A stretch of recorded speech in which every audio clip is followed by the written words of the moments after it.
The moment I opened the bedroom door, my breath caught in my throat. My heart skipped a beat. Standing in front of the mirror was my sister Giselle, wearing my wedding after-party dress. The ivory satin caught the light. It shimmered as if it had been tailored just for her. But it was my dress. Mine. Even Grandma's heirloom diamond earrings were dangling from her ears. "What are you doing?" My voice trembled, surprising even myself. Giselle turned around with a smile, not a trace of guilt on her face. "Helena, perfect timing. Mom said it too. This looks better on me." Those words sent a sharp pain through my chest. Behind me, the floor creaked. When I turned, my parents were standing in the doorway. They knew. They had known all along. "You have your main dress, don't you?" Mother said in a calm voice. "You could share a little." Father nodded and murmured, "Your sister looks good in white." In that moment, 27 years of patience quietly crumbled. "Take it off." My own voice sounded colder than I expected. Quick question. What would you do if your sister wore your wedding dress and said she looked better in it?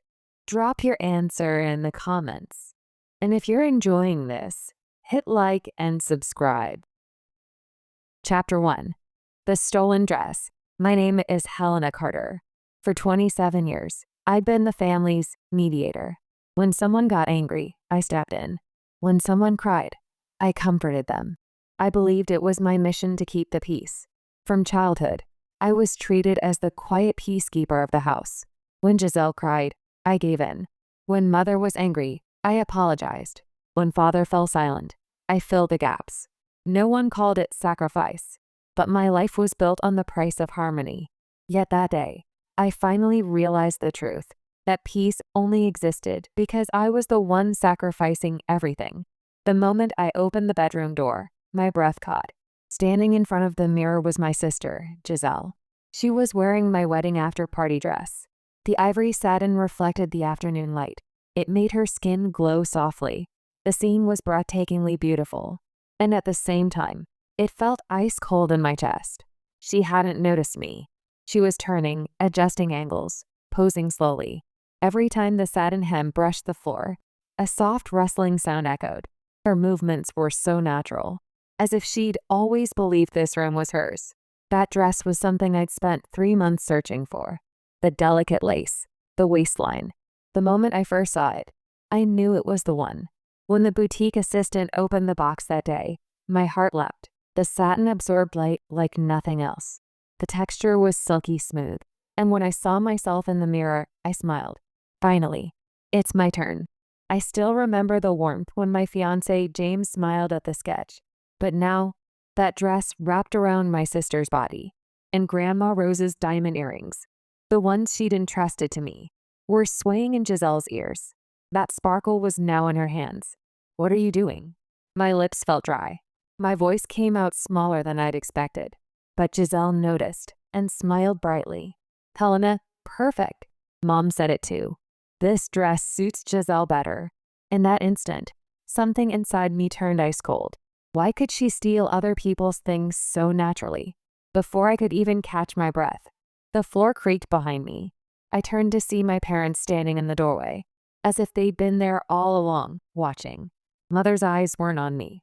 They were on the dress, as if my feelings didn't matter at all. Father looked over my shoulder into the mirror and sighed dreamily. Giselle really does look like a flower. That's when I finally understood my place in this family. "You have the main dress, don't you?" Mother's voice was soft, but forceful. "You could share a little. Your sister's."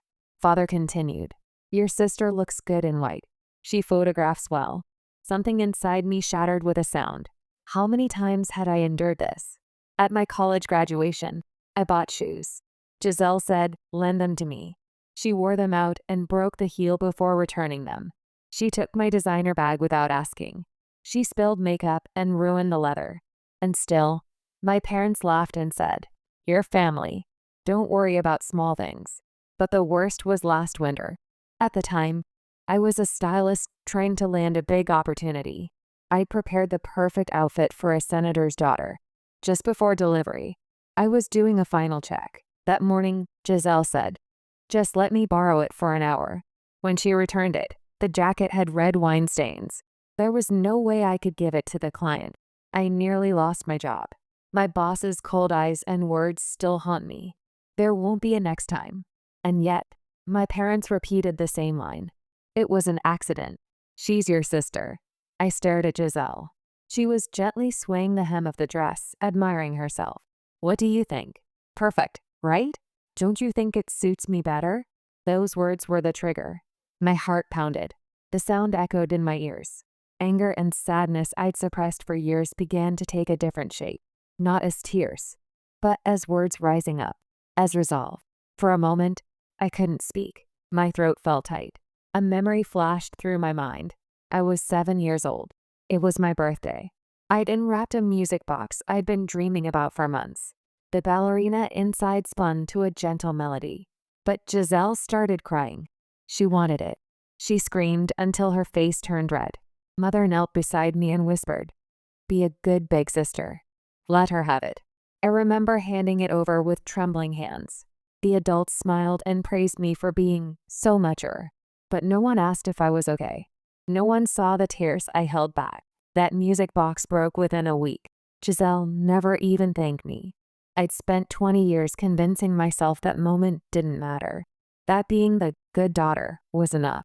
But standing here now, watching Giselle in my dress, I finally understood. It did matter. All of it mattered. Take it off. The voice was quiet, but the air in the room tightened instantly. Giselle's eyes widened. Her smile stiffened. What are you saying? You're joking, right? Take it off right now, or I'm canceling the wedding. Mother rushed to intervene. Wait, Helena. You don't have to say it like that. Giselle just wanted to experience how you felt. I think she's experienced enough. Father started to shout. But when he saw my eyes, he swallowed his words. I said quietly, "Don't use my things without permission again." Giselle clenched her teeth. She yanked the zipper down roughly. The fabric looked like it might tear. I instinctively reached out. Stop. Don't damage it. She laughed coldly. She ripped off the earrings and slammed them into my palm. The diamonds rolled across my hand, glinting coldly. Are you satisfied? She spat the words and left. Left alone, I hung the dress back up, trying to control my trembling hands. My parents' stares burned into my back. I'm disappointed in you, Helena. Not caring about family. Mother's voice was like ice, but I no longer looked down. After a long silence, I smoothed the hem of the dress and exhaled slowly. I'd given in so many times before. My shoes, my dreams, my pride. But enough was enough. After Giselle and my parents' footsteps faded, silence returned to the room. I stood in front of the mirror. I traced the fabric of the undamaged dress with my finger. The reflection of light looked like armor. From now on, like this fabric, I would have the strength to protect myself. I gazed at myself in the mirror. I smiled faintly. This wedding is mine, and so is my life. Chapter 2. The co-bride plan. The next day, the doorbell rang in what should have been a peaceful afternoon. 3 weeks until the wedding. James and I had just finished deciding on the cake design and flower palette. We just sat down on the sofa with sighs of relief. But my parents were at the door. No phone call, just a sudden visit. I'd experienced this habit many times before. An uneasy feeling crawled under my skin. We brought a little surprise for you too, Mother said proudly as she walked into the living room. She was carrying a thick leather binder. Her movements had the ease of someone who believed she owned the place. Father stood behind her silently, scanning the room. His eyes seemed to be appraising the furniture. Mother placed the binder on the table and opened it forcefully. It was filled with the plans we'd worked on, but beneath them were handwritten notes and new printed pages I'd never seen. What is this? I frowned and flipped through the pages. There it was. Bridal party. Giselle Carter co-bride. My mind went blank for a moment. Co-bride? James spoke first. I've never heard of that. This is our wedding. Helena's and mine. Mother's serene smile didn't waver. Nowadays, there's a trend called a sister ceremony. Sisters celebrate together. It's popular in the West. Which part of the West is that? My voice trembled slightly. I've never heard of it. Don't turn my wedding into a family event. Father crossed his arms and said, Your sister has lived in your shadow long enough. She deserves to celebrate life's milestones with you. When I heard those words, I almost laughed. Lived in my shadow? When had they ever told Giselle to give in? It was always me who had to give up everything. I met James' eyes. His hand found mine. His fingers gently squeezed back. Without that warmth, I might have been trembling with rage. Mom, Dad, this is my wedding. A day for James and me. Don't be so tense. Mother smiled softly. I just want the family to celebrate together. Her kindness was always an excuse to break other people's boundaries. After my parents left, silence hung in the room. James sank into the sofa and exhaled deeply. Then he looked at me with an intensity I hadn't seen before. Helena, you know this isn't normal, right? Families don't do this to each other. His words hit me like cold water. For the first time, I heard someone say it out loud. Your mother is manipulating everyone. Your sister is complicit, and your father is enabling it all. I wanted to defend them. The instinct was automatic, but I couldn't find the words. Because he was right. You deserve better than this, James said quietly. And I'm going to help you fight back. But in my chest, another doubt was growing. This was probably just the beginning. That night, I opened my laptop and searched wedding in my email inbox. What appeared were dozens of exchanges between mother and the venue planner. All of them had been conducted without even copying me. Please treat both brides equally. In the photo shoot, line up the sisters side by side. Prepare 2 separate bridal rooms. The more I read, the sicker I felt. James, look at this. I called him over and pointed at the screen. He read in silence, then gasped. This is intentional. Yes, it was all planned from the beginning. At that moment, my phone buzzed. A notification with Giselle's name. It was a tagged post on social media. I opened the screen. There was a familiar dress in the photo. My after-party dress. But the hem had been cut short. A belt had been added at the waist. The caption read, Final fitting complete. Double ceremony celebrating sisterhood. My hands went numb. She'd cut my dress. Actually altered it without asking. The comments were a mix of congratulations and confusion. Wait, are they both getting married? Which one is the real bride? How innovative. One comment from my college friend stood out. Helena, is this really what you wanted? All of them treated my life like a joke, like a spectacle for entertainment. The phone rang. It was Aunt Catherine. Helena, do you really want to do this? I've never heard of a sister ceremony. My voice shook as I tried to explain. No, it's all mothers. But before I could finish, another call came in. Uncle, cousin, friends, one after another. Their voices all said the same thing. Why are you leaving your sister out? Can't you be more generous? As if I were the one doing something wrong. The next day, I confronted Mother on the phone. Why did you do all this without asking? On the other end, Mother sighed. You're the strong one. You can handle giving in a little. Giselle is going through a breakup. She's hurting. I want to give her a special day too. So you're using my wedding for that? It's for the family. Her voice sounded righteous. But that righteousness had been destroying me all along. The next morning, Aunt Martha visited me. She'd never been able to stand up to Mother, but her face looked different that day. Helena, your mother planned this from the start. What do you mean? I heard it last Christmas. She laughed and said, It's easier to ask for forgiveness than permission. I gripped the edge of the table. So it was all deliberate? Martha nodded quietly. The week you announced your engagement, she ordered Giselle's dress. The air in the room turned cold. I grabbed my mug with trembling hands and took a deep breath. Thank you, Aunt Martha, for telling me the truth. She smiled faintly. Someone had to. That night, I visited Grandma Rose at her care facility. As I sat on the worn floral sofa, Grandma reached out and held my hand. This is your day, Helena. No one else's. Her voice was quiet but unwavering. A tear rolled down my cheek. By the time I left Grandma's room, I'd already decided I would end this battle my way.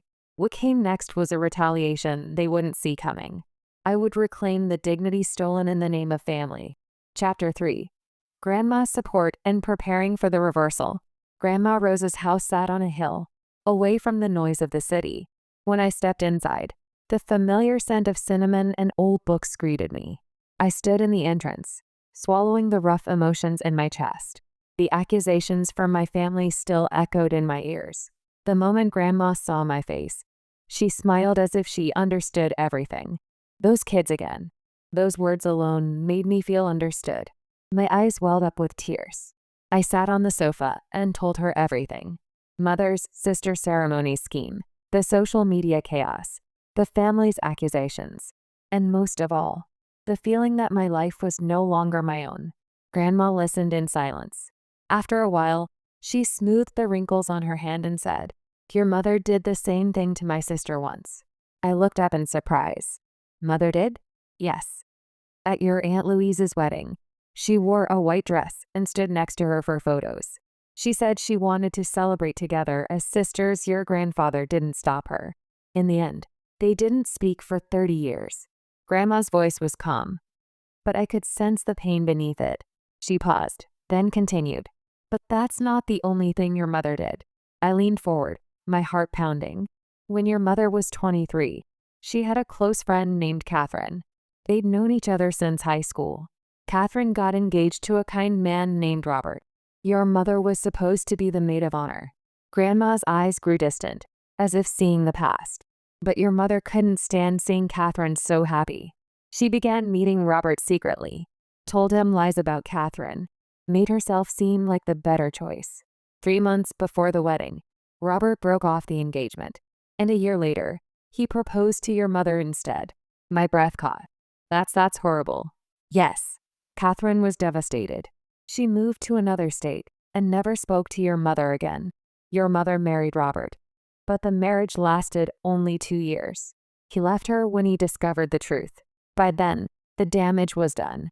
Grandma reached out and held my hand. Your mother learned that taking things from others gave her a temporary sense of power, a way to prove she was worthy. But it never filled the emptiness inside. And when you were born, I hoped she changed. But instead, she passed that same sickness to Giselle, made her believe that taking was the same as deserving. Tears welled up in my eyes. Your mother makes Giselle the favorite because seeing her take from you lets your mother relive her own victories. It's a twisted way to forget her guilt. She's living through Giselle, trying to rewrite her past. So I've been paying for mother's sins this whole time? Grandma squeezed my hand tighter. Yes, but you have a choice she never gave herself. You can break the cycle. You don't have to repeat her mistakes. And you don't have to sacrifice yourself to fix what she broke.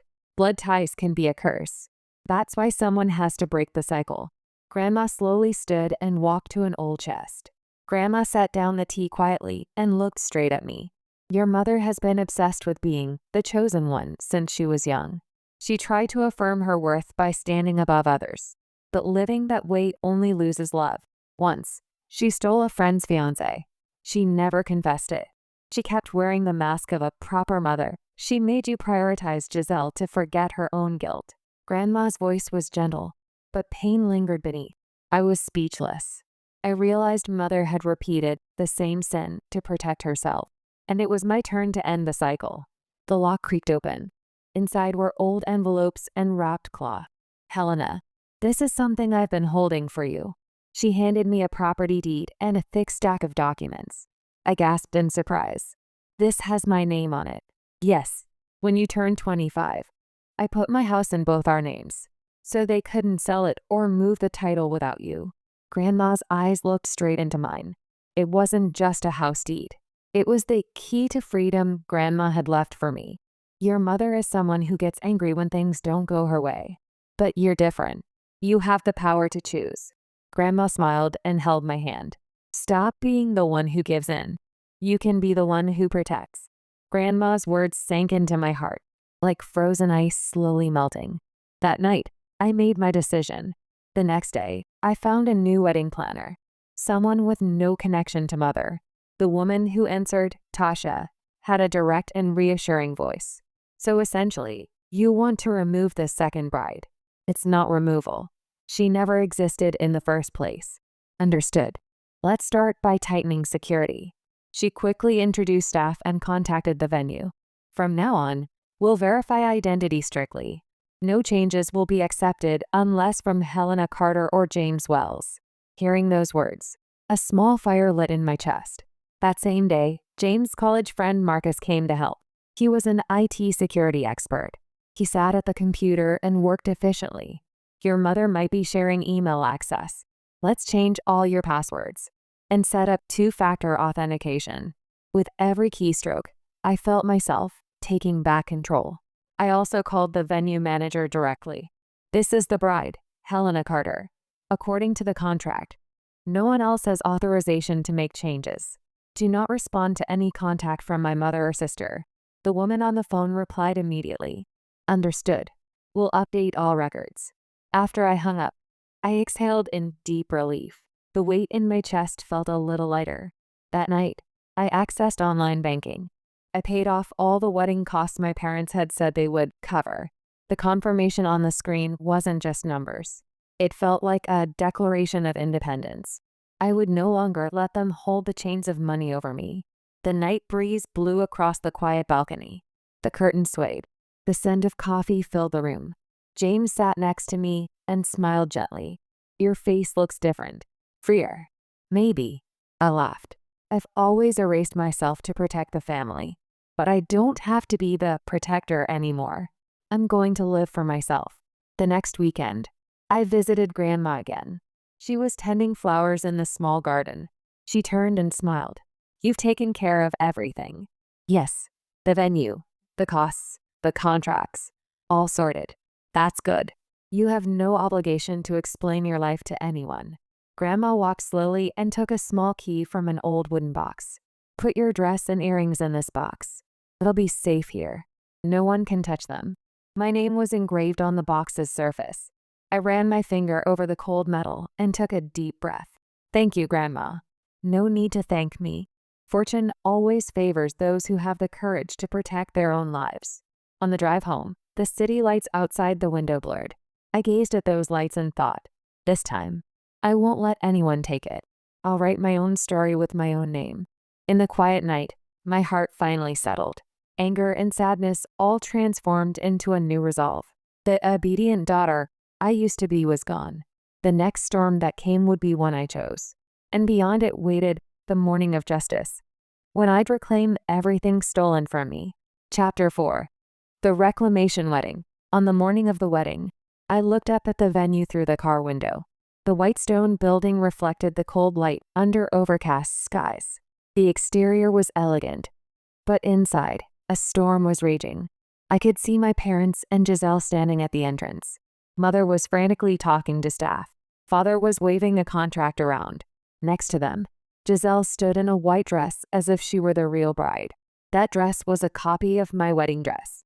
The same fabric, the same lace, but it had no soul. Through the window, I watched Giselle for a moment. She wasn't smiling triumphantly. She looked anxious, lost. She kept adjusting the dress, seeking approval from every passing staff member. Does this look right?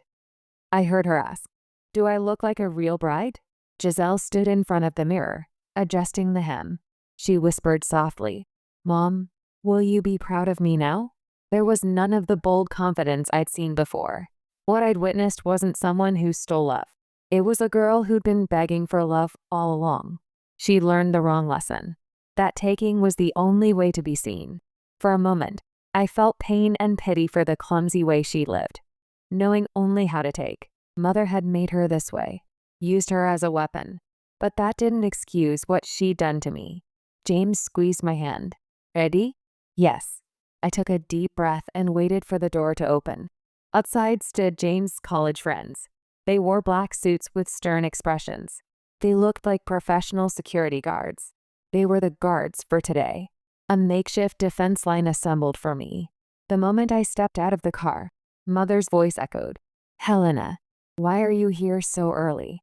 It's rehearsal time. I walked calmly and pushed open the glass door. This isn't a rehearsal. It's the real thing. Mother's face twitched. Father stepped forward. Are you trying to ruin this wedding? You're the ones ruining it. My voice was ice cold. The air tightened.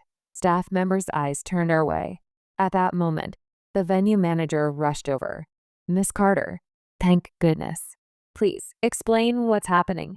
Behind her, I could hear Mother and Father insisting on family tradition and verbal contracts.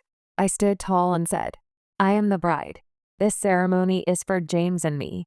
There is no such thing as a sister ceremony. The moment those words rang out, the color drained from Mother's face. Giselle glared at me. Why are you saying it like that? We are family. If we are family, you should learn not to take things. James chuckled softly behind me. Marcus gave a signal. The security team on either side of the entrance moved. Mr. and Mrs. Carter, Miss Giselle Carter, you cannot interfere with the ceremony. Please return to the guest area. Father shouted. Who gave you permission to do this? The bride did. Marcus's voice was low and cold. Father was momentarily speechless. I walked slowly into the venue. Light streamed through the stained glass, painting patterns on the floor. Grandma Rose had already arrived. She held her cane and smiled. Well done, Helena. You have nothing to fear now. I nodded. The warmth of Grandma's hand steadied the trembling in my chest. In the dressing room, my maid of honor Sarah was waiting. Your parents have gone quiet. They'll still try something. Don't worry. You're the star today. She adjusted my veil and looked at me in the mirror. The woman reflected back wasn't the one who could only give in anymore. Her eyes held resolve. Her posture was straight. There was a quiet pride. Just before the ceremony, I linked arms with Grandma. Someone asked, Aren't you walking with your father? No. Today I'm walking with Grandma. She's the one who truly guided me. Grandma's eyes glistened. You've become such a strong woman. The music began. The doors opened. All eyes turned toward us. Mother's expression was frozen. Father's mouth was pressed into a thin line. Giselle stood restlessly, fiddling with the hem of her dress. I glanced at them briefly, then looked ahead. James was smiling. His eyes said, Well done. The priest's voice echoed. Today, we gather to celebrate the love between Helena and James. The words between the two cut through the air like a declaration. Mother shifted. Giselle bit her lip, but no one could stop it now. The ceremony proceeded quietly but surely. As we exchanged vows, I whispered in my heart, This is the end, and the beginning. At the reception after the ceremony, I changed into my after-party dress and put on Grandma's earrings. The light reflected off them, as if illuminating the start of a new life. Giselle glared at me from the edge of a table. Mother's hand trembled as she gripped her champagne glass. Father remained silent. Watching the scene, I smiled quietly. A toast, please, the host prompted. I raised my glass. To everyone here. I'm truly grateful to those who have supported me in the real sense of the word. Grandma, Sarah, and James' friends applauded. My parents' seats remained still, like ice sculptures. Music played. People began to dance. I sat beside Grandma, watching the crowd laughing on stage. Taking back what was stolen is such a quiet thing. Grandma smiled. It's not revenge. It's rebirth. You simply restored your own life. After a while, Father called me. I stood quietly and led him and Mother to a private room. When the door closed, Mother began to cry. Why would you do this? We're family. Yes, we are family. That's exactly why I'm ending your lies. Father shouted. Ungrateful. We paid for your education, your wedding. I've already paid you back. I've settled all your debts, so from today, I'm free. Mother was speechless. Father clenched his fists. Helena, you're going to regret this. I won't regret it anymore. The only regret is the days I was controlled by you. I gripped the doorknob and said without looking back, By the way, how was the cake? It was chocolate, Giselle's least favorite. I opened the door. Music flooded my ears again. The venue was full of smiles and applause. Grandma looked over and nodded. James extended his hand. I took it and stepped forward. That day, I finally stood not as a daughter or a sister, but as a person. The battle with my family was over. My life had begun. Chapter 5. Quiet victory and liberation. 3 months had passed since the wedding. The season had shifted to early summer. The leaves on the street trees turned deep green. I sat in Grandma Rose's garden, wearing a light cardigan and drinking tea. The chaotic days of the wedding felt like a distant dream. The week after the wedding, Giselle deleted all her social media posts and disappeared. Mother spent time trying to explain things to relatives, but no one believed her. Father remained silent. The family group chat went quiet. The noise had vanished without a trace. I returned to work as a freelance designer, working from home. No more morning commutes on crowded trains. Living by my own schedule, with peace in my heart. At first, I was anxious, but the taste of freedom was sweeter than I'd imagined. Life with James was peaceful too. Even when busy, he'd ask every night, "How was your day?" Those small conversations rewrote my definition of family. I learned that a family that understands you could actually exist. One day, an envelope arrived in the mailbox. The sender was Mother. With trembling hands, I opened it. Inside was a short letter. "I can't accept your choice yet, but someday, I hope to understand. Mother." At the end of the letter, there was a shaky postscript. "I hope the life you've chosen brings you happiness. If I was wrong, I hope I'll realize it someday." In that blurred line of ink, I saw the remnants of motherhood still left in her. It wasn't an apology. It wasn't acceptance. But it was a crack in the armor. A small acknowledgement that maybe, just maybe, she could be wrong. Deep in my heart, I heard the quiet sound of forgiveness beginning to sprout. Not forgiveness for what she'd done, but forgiveness for the fact that she might never fully understand. I could let go without waiting for her to change. There was no sadness or anger. Just a strange stillness filled my chest. Maybe she would change, little by little. But my life was no longer in her hands. In the evening, I visited Grandma's house. The roses in the garden were beginning to bloom. The wind carried their gentle fragrance. Grandma sat in a wooden chair, folding the newspaper and smiling. "Are you ready to use the word family without fear?" "Yes," I nodded. "But I'm keeping my distance from the controlling family." "That's the right choice. Choose people you respect over blood." Grandma stood and brought out an old camera. "Let's take a photo. One where you're truly smiling." Through the viewfinder, I saw myself with a surprisingly peaceful expression. Grandma shed tears at that smile. "I'm proud to have Rose Carter's granddaughter. I'm proud to be your granddaughter." That night, when I got home, James had lit candles. "Today is a special day." "What day?" "The day you smiled in your own name." I laughed and buried my face in his chest. With this man, I felt like all of the past could be forgiven.